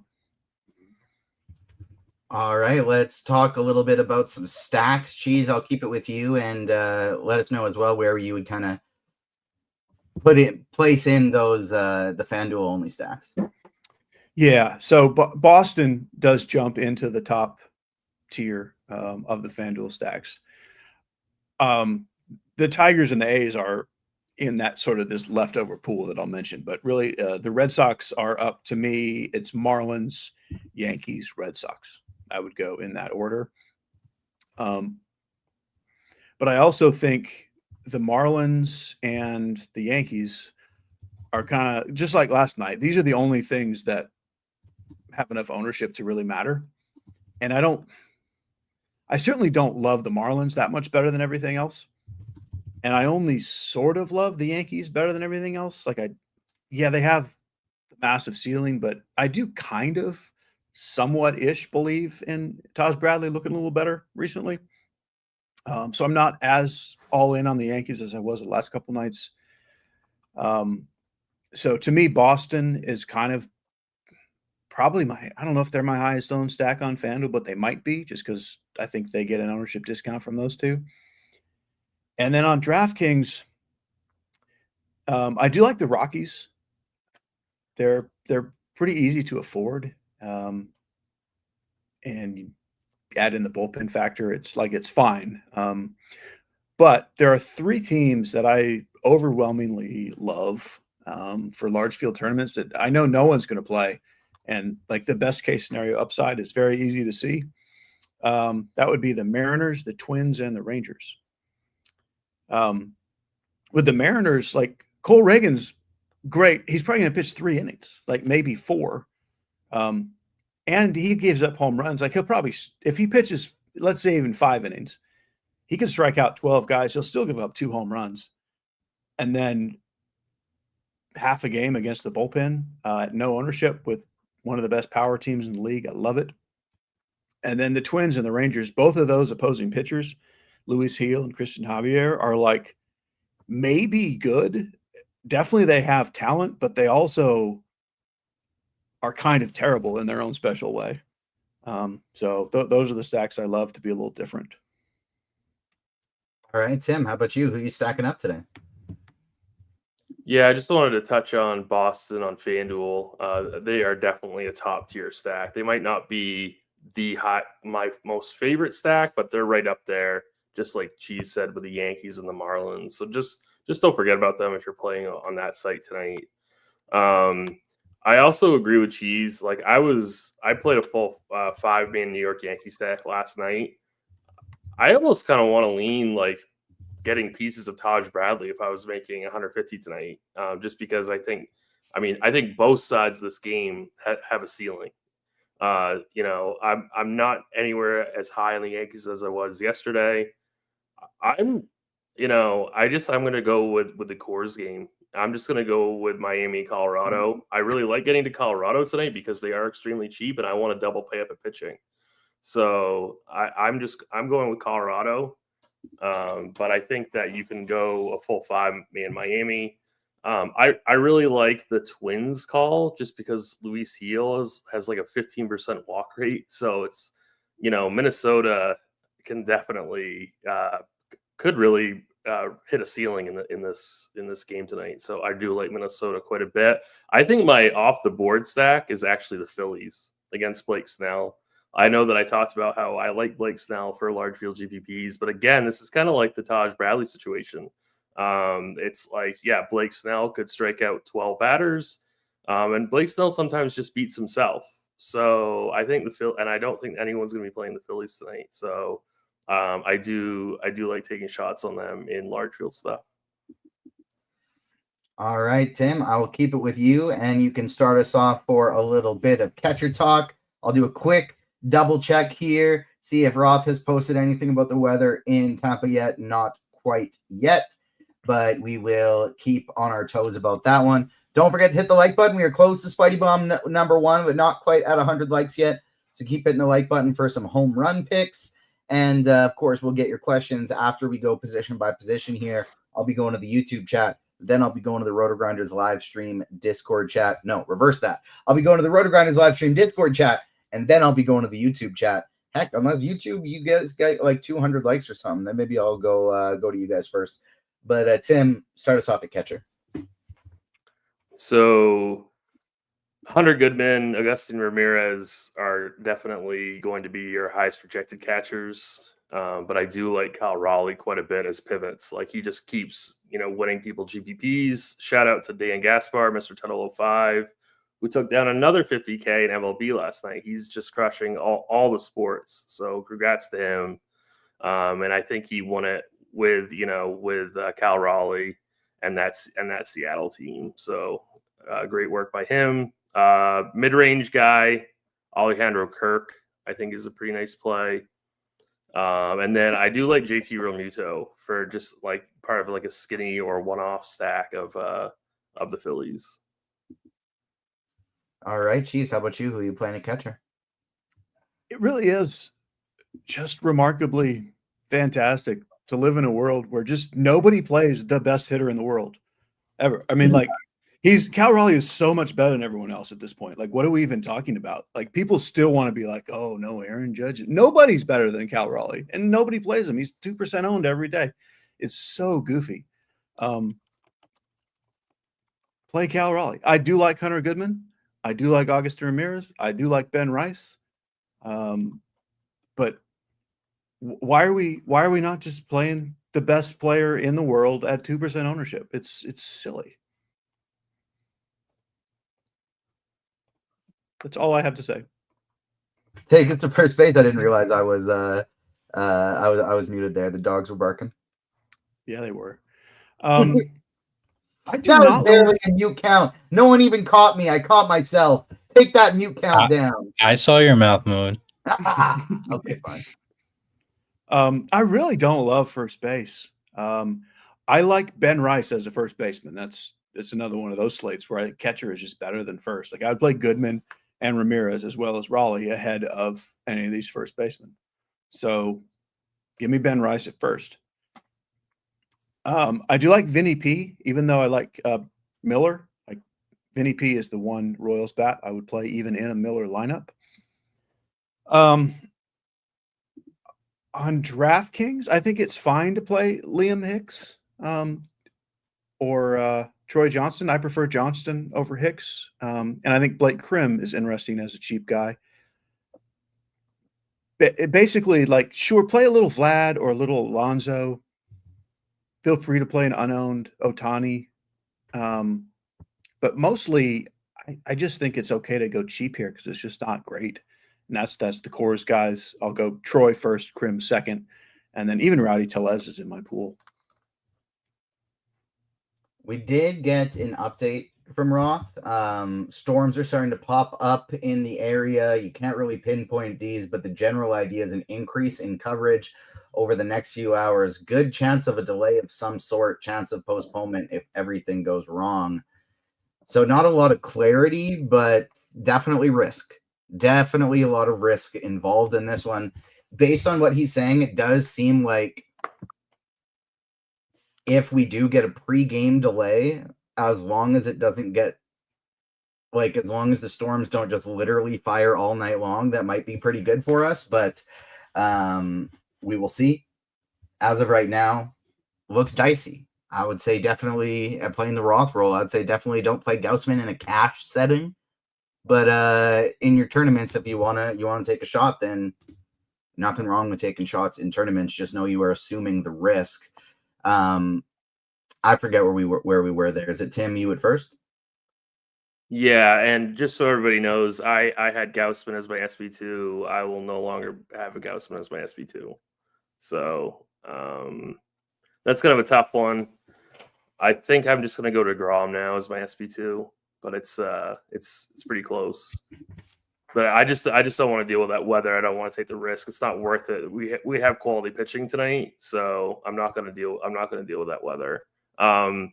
First base is not amazing tonight. I actually think that Blaine Krim at 3,400 might be the guy. There's really nobody that sticks out to me in terms of like cash games. Like, you should definitely have to play this guy. Vlad is completely fine. Ben Rice, I think, is a very strong play. Vinny P. I do like the Yankees tonight. So Paul Goldschmidt batting 6th at 3,200. Like, yeah, he's over the hill, but he's priced that way too, and he's at a pretty decent lineup spot on a good team. So I think he's fine as well. But yeah, first base, I think I'm just going to punt it and play Blaine Krim. All right, take us to. I was going to make a Blaine Krim the independent joke, and I forgot about it. Take us to second base. Yeah, second is okay, but it's not fantastic. I think Jazz is your top overall second baseman. I don't mind Luke Keeschel at 49. Both Cheese and I talked about the Twins. I think he's a pretty decent play at a decent price. Jorge Polanco at 4K. Tyler Freeman at 4,000. I mean, I'm not a huge Tyler Freeman guy, but batting leadoff, second base, outfield eligible, I think that's an okay play. And Bryce Terang at 4,700. I don't mind him as like a one-off tonight. I didn't like Tyler Freeman very much when he was only outfield eligible, but now that he's got that second base, all of a sudden I like him a lot more than I did before. Cheese, what are you doing in second base? Same as always, like nothing. It's just play Jazz. Like, I don't love spending 5,600 on Jazz, but this position's so bad that he's still my highest owned guy. I've got some Polanco and Luke Keeschel, but even Keeschel's, as much as I like the guy and like the Twins, that's not a great price either. As far as the cheap stuff, I don't like any of it. I'm playing some Cody Freeman. I've got is there someone else cheap? I don't think there is. Where's my list? Everyone's crossed off my list. No, I think Freeman's the only cheap guy I'm really playing. FanDuel is way easier because you can play Connor Norby for 2,900 there if you need something cheaper. On DK, essentially Jazz is in more of my lineups than anyone else, followed by Polanco. And then Keeschel and Terang are both totally fine, but not like priorities. And if I can't get up to something at 4K, then just punt with a guy in the stack. All right, take us to third. Third is also not as great as I want it to be. I think Graham Pauley is the chalk now, it's kind of silly that, like, when he was batting 8th, he was kind of not the chalk at all. And now he's batting 5th and he's probably the chalk. Like, don't go crazy. This does not like change who Graham Pauley is. Like, maybe he gets one RBI that he wasn't otherwise going to get. Maybe. But I still like Norby better. If you're playing the Marlins, I would certainly play Paulie ahead of Sanoja. But if you don't want to play a Marlin, I think they got a bunch of them hanging out there. I do think Machado is a fine spend up to be different, as is Caminero even. But to me, Suarez or Ryan McMahon are my plays. Suarez, if I have a little bit of money, he's not super expensive, but McMahon, if I don't have money. And then Royce Lewis and Josh Young are sort of hanging around my pool, but more so in stacks. All right, Tim, how about you? Who are you playing at third? Yeah, I think you should be playing Connor Norby tonight. I know Graham Pauly is $1,300 less, but I think that Norby is the far superior play. And you should have the money tonight. Like there's not like super expensive guys that we talked about that you have to have. So you should have the salary for Norby. Royce Lewis, I think, is a GPP option at 3,600. I do like him. But third, like, Ryan McMahon again, Josh Young, all these guys, in the mid threes are completely fine as punts. I think guys like Orlando Arcia, Kyle Farmer are okay as well as like bottom of the Rockies stacks. But I think it's got to be one of these, one of Norby, and I guess Graham Pauly in cash games, what I would strongly suggest going Norby. All right, take us to shortstop. Yeah, so shortstop, I'm pretty sure it's Otto Lopez at 4,400. Like we obviously have guys like Bobby Witt and Mookie Betts. Ezequiel Tovar is fun as well, but I think Lopez I like the most when considering salary. I think it's Lopez or Tovar. I think Josh Smith at 3,900 is fine. Brooks Lee at 3K, I think he's a decent salary saving option and definitely can be a part of Minnesota stacks. I don't know. Like I don't necessarily want to get to any Francisco Lindor against Pivetta, so I think I'm out on him. I don't really want any Jeremy Pena. I don't think I'd go below Brooks Lee at shortstop. All right, Cheese, how about you, shortstop? Pretty similar. It gets really hard to get up to like Witt or Lindor or Mookie Betts. It doesn't seem quite as good as spending in the outfield if you're just sitting on some money. Chat saying you're playing Mookie because you love Mookie. You always play Mookie. Always. But maybe not always. I like Ezequiel Tovar, basically, for 4K. I like him better than Otto Lopez, although in cash games, I would probably play Otto Lopez. And that's the beauty of not playing cash games is I don't have to play Otto Lopez. So that's a win right there. Trevor Story on FanDuel. I guess that just started, but I do like him there. And yeah, of course, I'm playing Brooks Lee for 3,000 if I need something cheap. But I do prefer Tovar for 1,000 more. So that's where most of my ownership is going. L21 in chat asking if there are any Spidey Bombs tonight. We are just now over 100 likes, so it's time for Spidey Bomb number 1, and that is at plus 475 today. Let me make sure I got that right. Yes, plus 475 is the best spot. Vinny Pasquantino, Spidey Bomb number 1 today. So keep hitting that like button. Get us up to 150 likes for Spidey Bomb number 2 to go along with 475. Vinny Pete, take us to the outfield, Cheese. I don't think you need to play Aaron Judge. I mean, of course, feel free to play Aaron Judge. But if you don't play him or Ohtani, then you can really just get 3 good outfielders instead of having to go shopping around the bottom of the barrel. I think certainly all the Coors Field plays are quite good. For the salary, I think Troy Johnston and Brenton Doyle are probably my favorites. Grisham just keeps hitting, and his price kind of creeps up a little bit, but I still like him at that salary. I do like Texas. I've mentioned them before. I think Adalis and Wyatt Langford are good mid-tier plays. In general, I like all the Twins better in stacks. Like part of the reason I like the stack is Hill is just walking everybody, which is not as great for picking out a one-off. But Wallner is fine at that salary. I will also just say I don't think you're totally off your rocker if you play an Angels bat or two against Woodruff. Like Trout, Ward, and Adele are all super cheap. No reason they can't get a home run, and there's probably only 5, maybe 6 innings for Woodruff anyway. So it's viable-ish to play one of those. So I certainly wouldn't stack the Angels. Cheap stuff. Feel free to play a little Jock Peterson. I think you could play Shaq. I wish his name was Jock Caglianone.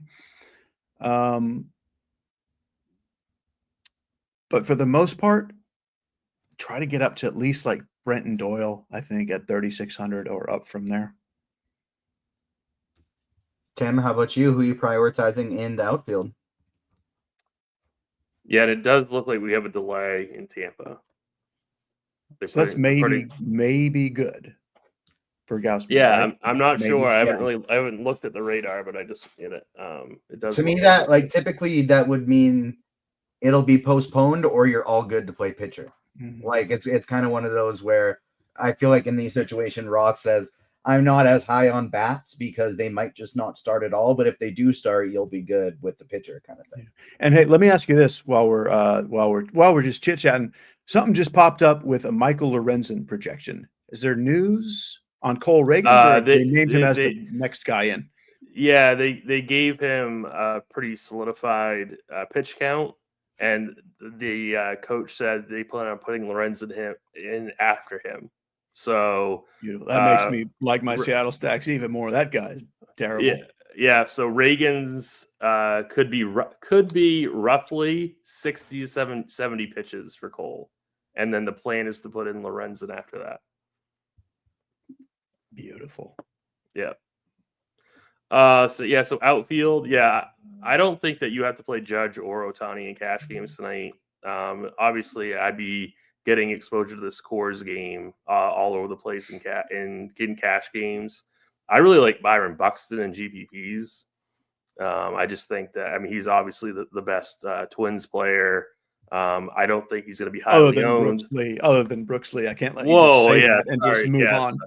Yeah. Sorry about that. But yeah, Byron Buxton, I think he's my favorite, of the high end, GPP pivot, off of Marcy or off of Judge or something like that. I think it would be Buxton tonight. These Colorado outfielders are fine for value. Trent Grisham at 4,600. I think he's been overperforming a little bit, but I still think it's an okay matchup. And, that's definitely a game to target in GPPs. Cheese did mention Jock Peterson as a salary saver. I do like that quite a bit. I think that would be it, because really in cash games, you're just getting to a couple of these Colorado bats and then probably Marcy. I do have Roth on the line, and so I asked him for the super secret news in Tampa Bay that I could relay to you guys. And he said, don't play them if it starts on time. Do play them if they late start, but it also could be a postponement if they late start. So I just said, I just said, they did just announce a late start. Should we still avoid in cash or trust it? And he says, probably fade in cash. It seems unnecessary. So he doesn't have full confidence, but he does think that now that there has been a delay start, the chances of pitchers being okay rise greatly. Big Chop says he's in Tampa, and he says it looks like it'll be fine in an hour or so. It's the thing with storms that they can kind of pop up out of nowhere, so you don't know for sure, but chances are Gausman now okay to play because of that late start. How are you handling that, Cheese? Yeah, so I took a couple Gausmans out while we were doing this, but left a couple in, and now I'm just going to leave the ones. Yeah, I feel like from where I had them to start, kind of cutting it in half, I think is the right way. I feel like it's probably going to work out at this point. And I would also say there's no need, like, avoid any one-offs in that game now. I was looking at somebody earlier in the day, like a Davis Schneider is somebody that I might like, but I would definitely avoid that from a one-off perspective now. If I wanted to stack up some Blue Jays or anything like that, play him in a lineup with Kevin Gausman, so you're kind of going all or nothing on that one. Tim, are you still avoiding Gausman as your SP2 in cash, but maybe playing him in tournaments now? Yeah, I think you could definitely get exposure to him in tournaments. I think you could even play him in single entry. But if you're playing cash, we tend to be a little bit more risk adverse in cash games. So I don't see any reason why you can't play DeGrom or Blake Snell. So I don't think the risk is necessary in cash. Go ahead and get your questions in. Throw them into the RotoGrinders live stream Discord chat. Throw them into the YouTube chat. Keep hitting that like button if you want some more Spidey bombs. We got the second one coming at 150 likes. Let's get some home run picks from these guys. But before you do, if you're looking to get NFL DFS access this season, and we know you're playing at least baseball as well because you're here, why not get some more bang for your buck with Combo Pro? For a limited time, you get $40 off your first month for $79.99. So you got your first month of Combo Pro for $79.99. That's only $5 more than the NFL DFS monthly subscription. Don't pass up this elite value if you're playing more than one sport. And even if you haven't before, but you're thinking of trying it, there's no reason not to just get Combo Pro. A wonderful, wonderful deal. Tim, I'll throw it to you first. Do you have some taters for the people?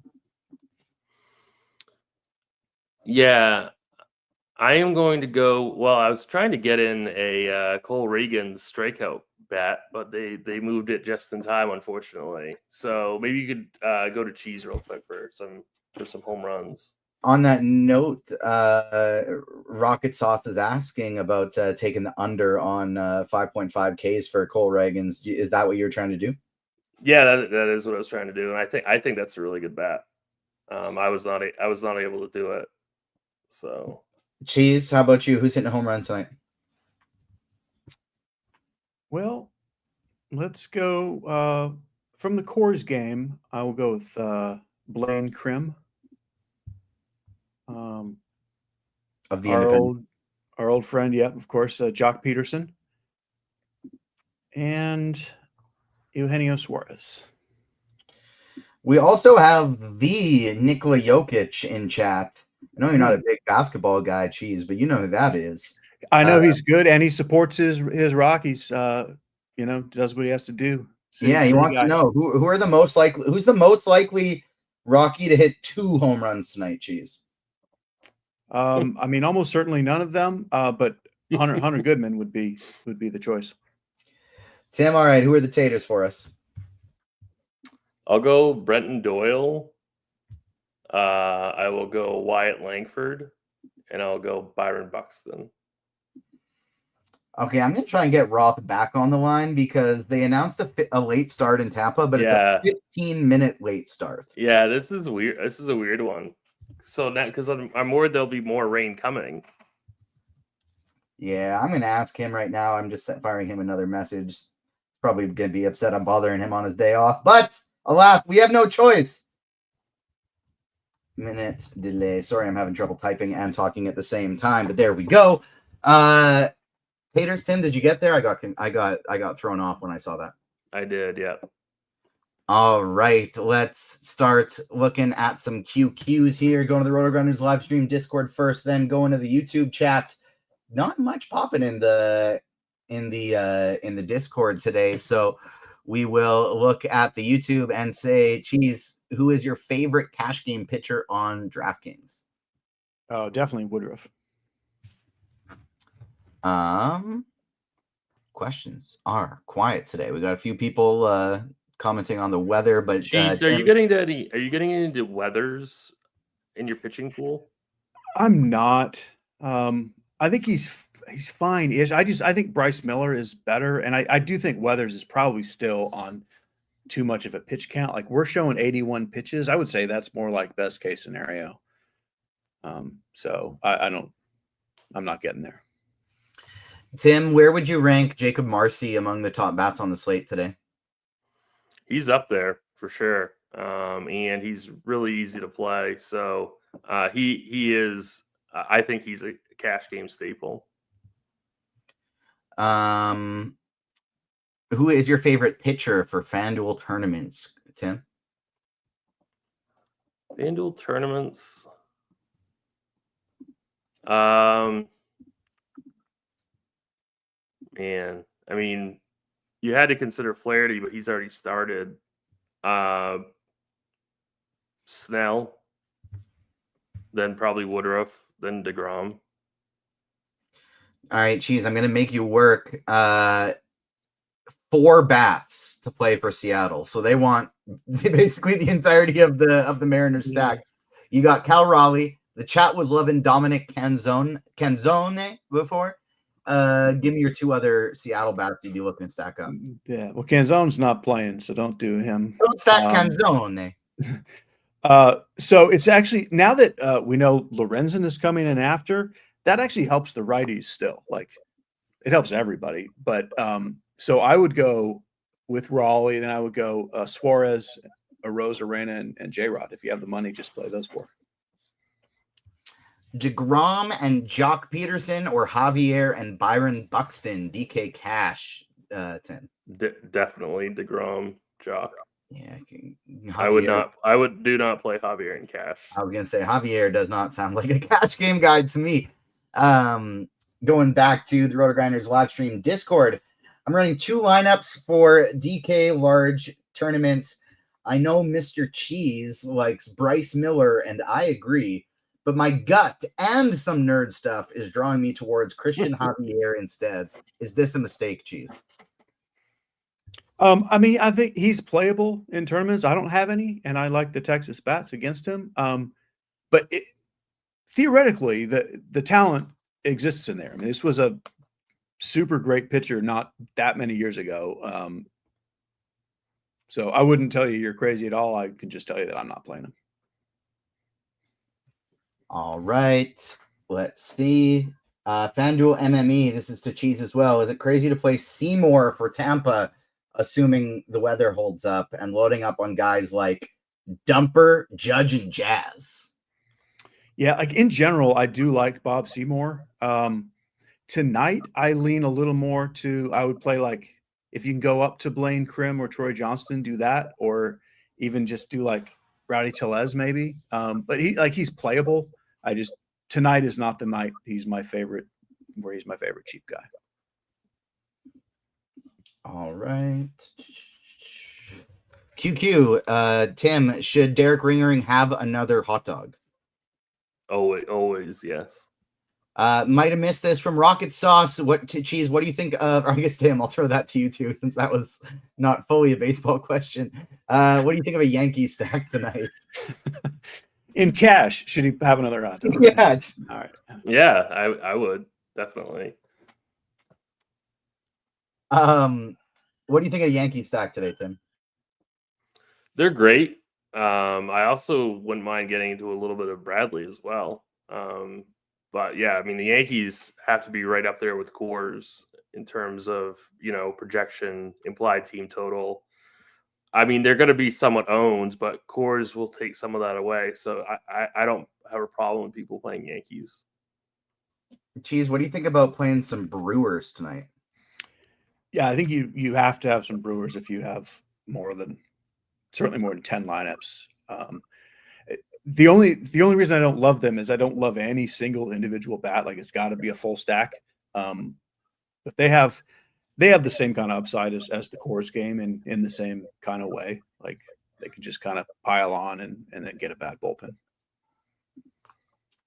All right. 3,300 left on DraftKings in the outfield for cash, Tim. They already have Jock Peterson. All right. Would love to throw Cheese a question in the meantime, but we don't have that many other questions. But I found one. Cheese, what do you think about the 2K? I lost it. I lost it with his name. The 2K shortstop, Guzman. FanDuel GPP. I mean, you can play any 2K player if it makes the rest of your lineup work. And shortstop is maybe an okay position to do it. But there's no reason to like him against Woodruff. Like, assume you're getting a 0, but if that's what you have to make everything work, you can take a 0 for 2K and then just maybe get lucky. What if it was Luis Guzman? Would that up or down or lower your interest? That's an interesting question. I don't know what that means. Oh, so he's an actor. Who is he? You'd Would I know him if I recognize saw Luis him? Guzman if you saw him. I'm looking him up right now. In the meantime, Tim, you got that DK Cash outfielder for us. Yeah, that's a really, really bad salary stop. I had no idea that was that guy's name. That's fantastic. I would be all in. Yeah, it's a really bad spot. I would try to like redo your lineup, because if you already have Jock, you're saving too much salary at outfielder. You need to be spending a little bit more money at outfielder today. All right. Let's see. All right. Roth just put out a tweet for us. He says, it is certainly not safe because more storms could pop up, but if you want to roll out some pitchers in tournaments, he says it's in quotations, fine. And so you just know you're assuming a lot of risk. This will probably lower the ownership on him as well. Like for me, this feels like a situation where if I'm playing a lot of lineups, I would still have some Kevin Gausman.